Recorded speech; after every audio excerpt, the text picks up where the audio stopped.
The White House briefing room buzzed with the usual clatter of cameras, the scratch of pens, and reporters angling for sound bites. President Donald Trump entered with his familiar mix of energy and authority, ready for another round of sharp political questions. The press prepared for the typical verbal sparring, until a young reporter quietly shifted the atmosphere. Among the crowd stood 26-year-old Samantha Reed, a journalist from a small Ohio newspaper. Unlike the others, she wasn't there to ask about polls or policies. Hidden inside her notebook was something far more personal, an old photograph. Samantha had debated for weeks whether to bring it, unsure if she'd find the courage to show it.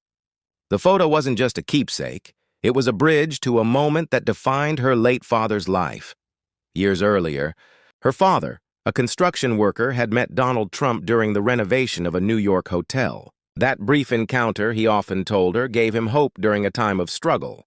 The photograph, a young Trump in a suit standing beside a dusty, smiling worker, was the only proof. With her father now gone, Samantha longed for acknowledgement, perhaps even closure. When the president called on her, Samantha hesitated. The room waited impatiently for the next hard-hitting question. Instead, she pulled out the worn photo and raised it slightly. "Mr. President," she began, her voice trembling, "do you remember this moment?" The room fell silent. Cameras zoomed in.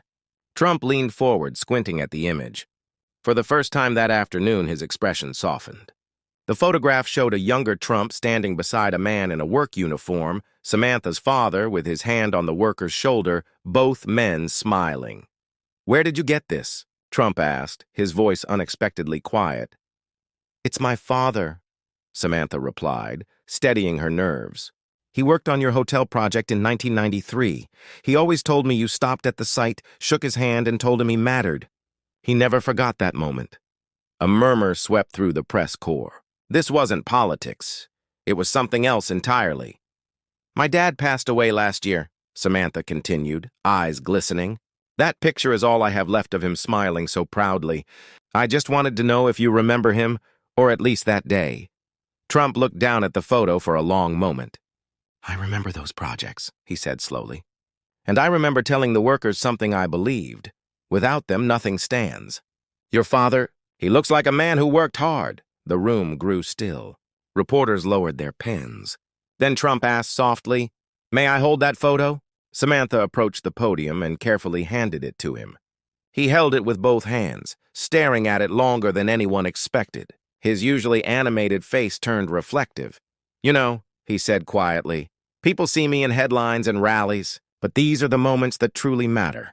Your father looks proud here, and I can tell he was one of the men who built something lasting." Samantha swallowed hard. She hadn't expected kindness, perhaps not even recognition. But here was the president honoring her father's memory in front of the nation. Trump turned to the room. "This young woman didn't come here with a gotcha question," he said. "She brought something far more powerful than politics, a reminder that behind everything we build are people whose names rarely make the news." Reporters who were ready to challenge him now sat silent, some lowering their eyes as if recalling their own parents. Trump looked back at Samantha. "Your father's story reminds me of something I tell my kids," he said. "The people who build America aren't the ones who get the credit. They're the ones holding the tools, showing up every day, no matter the weather." "That's exactly how my father lived," Samantha whispered.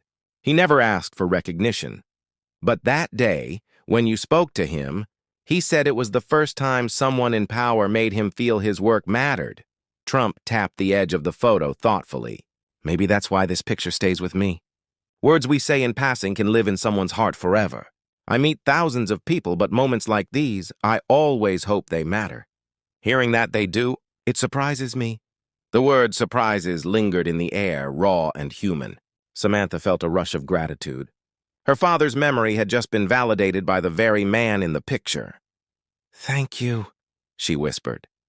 "No," Trump replied, handing the photo back. "Thank you for reminding me. Sometimes even a president needs to be reminded." A reporter cautiously asked if Trump often remembered workers like Samantha's father. He paused. "I don't remember every face," he admitted, "but I remember the feeling. When you walk onto a site and see men and women giving their all, It stays with you. Maybe not the names, but the spirit. The room remained hushed. This was no ordinary press briefing. It was a daughter honoring her father, and a president acknowledging the quiet heroes who build a nation. After the conference, Samantha stood to the side, still trembling. She had feared being dismissed or mocked, but her courage had created a moment no headline could capture. As Trump exited, he slowed near her. "You were brave," he said softly. "Most people come here to challenge me. You came here with love for your father. That matters." Samantha's eyes welled. "He always believed kindness could outlast anything," she said. "Then today," Trump replied, "he proved it." When Samantha returned to her small Ohio newsroom, her editor was stunned. "You made national headlines, Sam. Everyone's talking about that photo." Opening her laptop, she found thousands of shares online. People weren't debating politics. They were sharing stories of their own parents and loved ones. Samantha realized her question had sparked something far larger than herself. She hadn't just honored her father. She had invited millions to remember their own unseen heroes. That evening, Trump sat alone in the Oval Office, the photo still on his mind. He remembered walking construction sites as a young man, exchanging quick words with workers, never realizing how deeply a few kind sentences could echo through decades. Turning to his advisors later, he said, "We should do more to honor workers like her dad, not with speeches, but with action." 2 days later, Samantha's office phone rang. Her editor waved excitedly. "It's the White House." A staffer explained that the president wanted to meet her privately. Heart pounding, Samantha agreed. Her father's voice echoed in her mind. "Be strong. When you speak the truth, you don't need to fear." Inside the Oval Office, Trump handed her a framed, digitally restored copy of the photograph. "I asked my team to bring it back to life," he said. "Your father deserves to be remembered in the best light." Samantha's breath caught. The photo looked sharper, brighter, as if her father were alive again within the image. "I've decided to launch a program to recognize America's builders," Trump continued, "the unsung workers. I'd like you to help share their stories. You clearly have the heart for it." Her hands trembled. She had come only to honor her father. Now she was being invited to carry his legacy forward. Weeks later, Samantha's newspaper published the first installment of a new series, Hands That Built America. The opening story was about her father, written not about politics, but about dignity, sweat, and the small kindnesses that leave a mark for a lifetime. The article spread like wildfire. Letters poured in from families of factory workers, farmers, truck drivers, people grateful that someone was finally telling their stories. Samantha realized her father's memory had opened a door for others to share their own. Not everyone celebrated her work. Some reporters dismissed it as soft journalism. Others accused her of being used for political gain. But Samantha stood her ground. "This isn't about politics," she told them firmly. "It's about people. If we can't write about love, resilience, and dignity, then what's the point of reporting?" Her quiet courage silenced the critics. Even rival journalists began to admit that her writing touched lives in ways their own work rarely did. At his next public address, President Trump surprised the crowd by mentioning her by name. "A young reporter showed me a photograph," he said. "It reminded me that leaders aren't remembered for numbers, but for the lives they touch." "Her father taught us that." The audience erupted in applause. Watching on television, Samantha covered her mouth in shock. She had never imagined her father's face would be honored on such a stage. After the speech, her inbox flooded with messages. A steelworker's daughter, a teacher's son. Each email carried a faded photograph, workers smiling proudly despite years of hard labor. They asked Samantha to share their stories too. That's when she knew this was no longer just her project.